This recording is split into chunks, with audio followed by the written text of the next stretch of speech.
இந்த உலகத்துல ஒருத்தன் ஆணா பிறந்துட்டு அவன் பணம் சம்பாதிக்காம இருந்தா, அவன எப்படி இந்த உலகம் யூஸ்லெஸ்ஸா பார்க்கும். ஃபேமிலியே எப்படி அவன இக்னோர் பண்ணுவாங்க. ஸோ எப்படி எவ்வளோ மென்டல் பிரஷர் அவனுக்கு இருக்கும். ஸோ ஏர்ன் பண்ணாம ஒருத்தன் இருந்தான்னா, அந்த சொசைட்டி எப்படி அவன ட்ரீட் பண்ணும் அப்படின்னு சொல்லிட்டு, த மெட்டமார்ஃபசிஸ் அப்படிங்கிற புக்ல காஃப்கா அழகா சொல்லியிருப்பாரு. அது தமிழ்ல ஒரு மாற்றம் அப்படிங்கிற ஒரு புக்ல இருக்கு. க்ரீக்கர் அப்படிங்கிறவன் அவங்க குடும்பத்துக்காக உழைச்சுக்கிட்டு இருப்பான். அவங்க அப்பா கடன்லாம் வாங்கி வச்சுட்டு முடியாம வீட்ல உட்காந்துருவாரு. ஸோ அவங்க குடும்பத்துக்காக அவங்க ஒரு அம்மா வீட்ல வேலை பார்த்துக்கிட்டு இருப்பாங்க.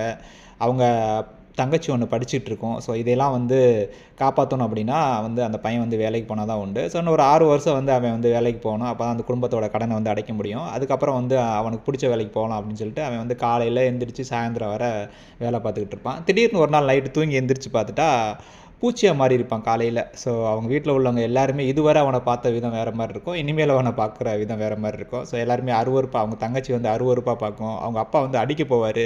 அவங்க அம்மா பார்த்து அழுதுட்டு இருப்பாங்க. அவனை பார்த்தாவே இப்படி ஓடி ஒதுங்கிடுவாங்க.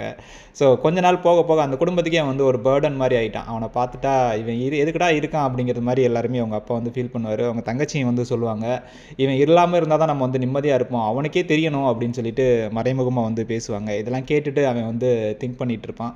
ஸோ நம்ம ஏர்ன் பண்ணிக்கிட்டு உங்கள்கிட்ட கொடுக்கும்போது வேறு மாதிரி ட்ரீட் பண்ணாங்க. இப்போ நம்மளை ஒரு பேர்டனாக பார்க்குறாங்க அப்படின்னு சொல்லிட்டு நம்ம புக்கில் என்ன சொல்ல வராங்கன்னா அப்படின்னா, ஸோ ஒரு பையனாக பிறந்தா ஒருத்தன் காசு சம்பாதிக்காமல் இருந்தால் எப்படி இந்த மனிதர்கள் ட்ரீட் பண்ணுவாங்க அப்படின்னு கரெக்டாக சொல்லியிருப்பார்.